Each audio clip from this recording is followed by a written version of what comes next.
चमनपुर नाम का एक छोटा सा गांव था, जहां पर चंदू नाम का एक लड़का रहा करता था। चंदू एक नटखट और उदंड किस्म का लड़का था। जिस काम को करने के लिए उसे इनकार किया जाता, उस काम को किए बिना उसे चैन नहीं मिलता था। चंदू अब 14 साल का हो चुका था। एक दिन चंदू ने देखा कि उसकी माँ दिन ढले हलवा, पूरी, मीठी पकौड़ियाँ बना रही है। माँ, हम सब तो खाना खा चुके हैं, अब तुम ये खाना किसके लिए पका रही हो? कहीं रात में छुप छुप कर खाने का मन तो नहीं है ना? टोक मत, ये खाना हमारे खाने के लिए नहीं है, इसके बारे में पूछते नहीं है। खाने के लिए नहीं तो क्या फेंकने के लिए बना रही हो? इतना अच्छा अच्छा पकवान मैं तो जरूर खाऊंगा। तुझे बोला ना बीच में मत टोक, जा यहाँ से। तुझे खाना है तो कल सुबह सब बना दूंगी, लेकिन अभी नहीं। माँ की बात सुनकर चंदू बड़ा परेशान हो जाता है। उसे समझ में नहीं आ रहा था कि इतनी रात को उसकी माँ किसके लिए ये पकवान बना रही है, और तो और उन पकवानों के बारे में बात तक नहीं करने दे रही। चंदू परेशान होकर वहाँ से उठकर अंदर आंगन में जाता है तो देखता है उसका बापू खटिया पर लेटकर शाम की ठंडी हवा का आनंद ले रहा था। बापू, इतनी रात को माँ किसके लिए पूरी पकवान बना रही है? कहती है खाने को नहीं देगी और उसके बारे में बात भी नहीं करती है। आप बताओ ना, इन पकवानों का क्या चक्कर है? बेटे की बात सुनकर चंदू के बापू उसे चुप रहने का इशारा करते हैं और सोचते हैं कि चंदू भी अब समझदार हो गया है। कल को गांव के लड़कों के साथ घूमते टहलते अगर उसे ये सब पता चला तो ना जाने समझ पाएगा या नहीं। इसलिए वो चंदू को घर के अंदर ले जाते हैं और बताते हैं कि उसकी माँ जो पूरी पकवान बना रही है वो हम लोगों के खाने के लिए नहीं, बल्कि कुएं के भोग के लिए है, जिसे पिछले कई सालों से गांव के लोग हर चैत्र की अमावस्या को कुएं की मुंडेर पर रख कर आते हैं। पिता की बात सुनकर चंदू को समझ नहीं आ रहा था कि आखिर कुएं को खाने पीने की चीजें देने की क्या जरूरत है, लेकिन वो जानता था कि माँ बापू से अगर कुछ भी कहा तो वो उसे डांट कर चुप करा देंगे। देख बेटा, तू भी समझदार हो गया है। अभी तक तू जहाँ भी जाता था हमारे साथ ही जाता था, अब धीरे धीरे गांव के बच्चों के साथ खेलने के लिए तू अकेला बाहर निकलेगा। ऐसे में एक बात का खास ख्याल रखना, अमावस्या की रात कभी भी कुएं के आसपास मत जाना। हमारे गांव में ऐसी मान्यता है कि जो कोई भी अमावस्या के दिन कुएं के नजदीक जाता है, कुएं की चुड़ैल उसका शिकार कर लेती है।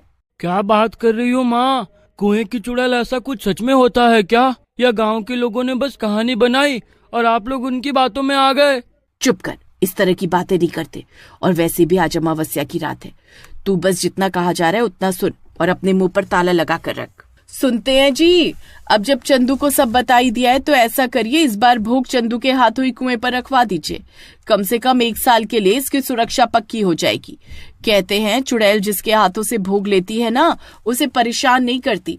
चंदू की माँ की बात सुनकर चंदू का बापू भी उसे कुएं को भोग चढ़ाने के लिए कह देता है। जाते समय बापू ने चंदू को अच्छी तरह समझा दिया था कि उसे क्या करना है और क्या नहीं, लेकिन जैसा कि चंदू का व्यवहार था, अब उसके मन में एक तीव्र जिज्ञासा पैदा हो गई थी कि आखिर कुएं में ऐसा क्या है जिसके लिए पिछले न जाने कितने सालों से गांव वाले उस कुएं को भोग चढ़ा रहे हैं। अगर ऐसे ही सभी लोग कुएं को भोग चढ़ाते रहेंगे तब तो कभी पता ही नहीं लग पाएगा कि कुएं में आखिर है क्या।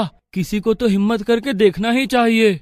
हाथ में भोग की थाली लेकर चंदू रात के 11 बजे कुएं की ओर चल पड़ता है। एक तरफ माँ बापू की बात याद करके उसको मन ही मन डर भी लग रहा था, और दूसरी ओर कुएं का राज जानने के लिए उसके मन में उत्सुकता भी पैदा हो रही थी। कुएं के पास थाली रखते हुए उसे अपने पिता की बात याद आती है। उन्होंने कहा था, चाहे जो हो जाए, भोग चढ़ाने के बाद मुड़कर मत देखना।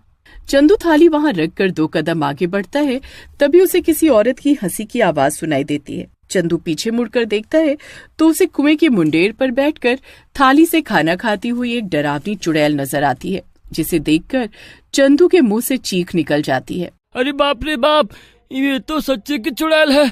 अरे चुड़ैल बहन जी, माफ करना, आप आराम से खाओ, मैंने आपको नहीं देखा।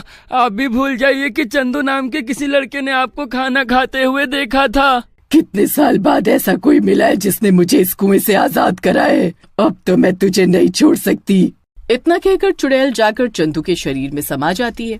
आंखें लाल हो चुकी थी और उसके कदम भी लड़खड़ा रहे थे। लड़खड़ाते हुए चंदू अपने घर की ओर वापस जा रहा था, तभी उसकी चाची नीमा उसे पीछे से आवाज लगी, अरे ओ चंदू, तेरे पाँव में क्या लकवा मार गया है जो ऐसे घसीट घसीट कर चल रहा है तू? इधर आ, ये ले लड्डू का डब्बा, अपनी मम्मी को दे देना, कहना चाची ने देसी घी डालकर बनाए हैं। चाची की बात सुनकर चंदू चाची को गुस्से में घूर कर देखने लगता है। अरे घूर क्यों रह रे बेशरम, बड़े छोटे का लिहाज भूल गया है क्या? चुपचाप जाता है यहाँ से या लगाऊं एक खींचकर।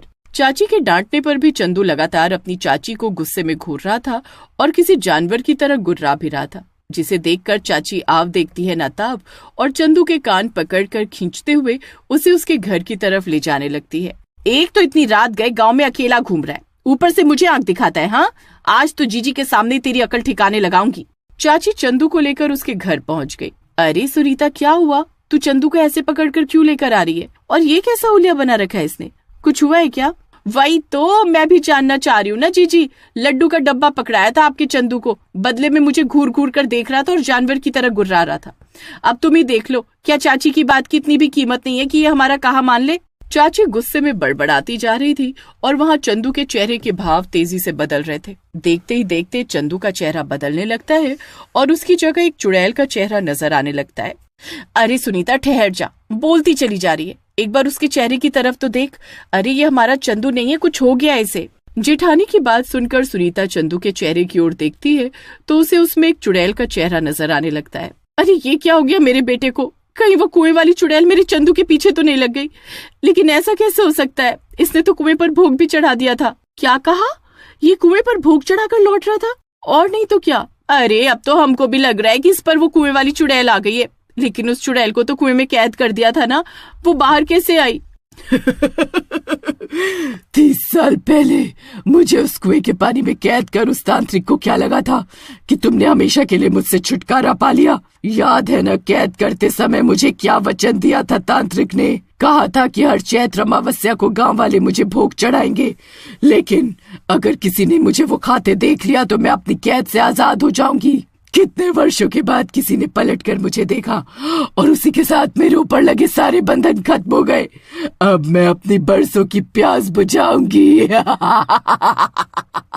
इतना कहकर चुड़ैल चंदू के शरीर से बाहर आती है और चाची की गर्दन पकड़कर उसे मरोड़ देती है, जिसके कारण चाची बेहोश होकर वहीं गिर पड़ती है। इससे पहले कि चुड़ैल चंदू की माँ को अपना शिकार बनाती, वो वहां से भाग खड़ी होती है और बाहर आकर पूरे गांव को चुड़ैल के कुएं से बाहर आने की खबर सुनाती है। अरे विमला, तू नहीं जानती, बड़ी मनहूस चुड़ैल है ये। 30 साल पहले गांव की औरतें पानी भरने कुएं पर ही जाती थीं। जब भी इस चुड़ैल को कोई अकेली औरत मिल जाती तो ये उसे अपने साथ अंदर कुएं में खींच कर ले जाती थी। धीरे धीरे गांव भर में खबर फैल गई कि कुएं में किसी चुड़ैल का साया है। उस चुड़ैल से गांव को बचाने के लिए तांत्रिक बाबा ने उसे अपने मंत्रों की शक्ति से कुएं में ही कैद कर लिया और गांव वालों से कहा कि हर साल चुड़ैल के लिए कुछ भोजन जरूर निकाले, ताकि चुड़ैल की भूख न बढ़े और न ही कोई चुड़ैल की आंखों में देखे, वरना उसे रोकना संभव नहीं होगा। अब फिर से गांव में मौत नाचेगी। क्या ऐसा नहीं हो सकता कि हम फिर से उसे कुएं में कैद कर सके? पूरे गांव की सलाह पर सभी लोग एक बार फिर तांत्रिक बाबा के पास जाते हैं और चुड़ैल को भगाने का रास्ता पूछते हैं। चुड़ैल इस समय चंदू के शरीर में है। चंदू की पसंद का जो भी खाना है उसे कुएं की मुंडेर पर ले जाकर रख दो। उसकी खुशबू से आकर्षित होकर वो कुएं तक जरूर आएगी और फिर हम लोग उसे एक बार फिर से कुएं में कैद कर देंगे। चंदू की माँ ऐसा ही करती है और गरम गरम आलू के पराठे बनाकर कुएं की मुंडेर पर ले जाकर रख देती है।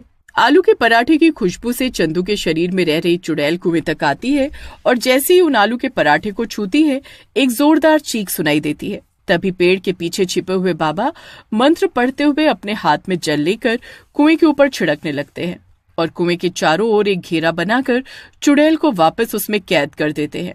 खाना इस चुड़ैल की कमजोरी है, इसलिए पहले की तरह अब फिर से इसे कुएं के पास ही भोजन देना होगा, वरना भूख लगने पर यह एक बार फिर से कुएं से बाहर आने की कोशिश करेगी। तांत्रिक के बताए अनुसार गांव वाले पीछे मुड़कर देखे बिना ही कुएं के पास खाना रख कर आना शुरू कर देते हैं। अभी तो गांव के लोगों को चुड़ैल से मुक्ति मिल गई है, लेकिन अगर किसी ने भी चुड़ैल की ओर मुड़कर देखा तो वो कुएं से आजाद हो जाएगी।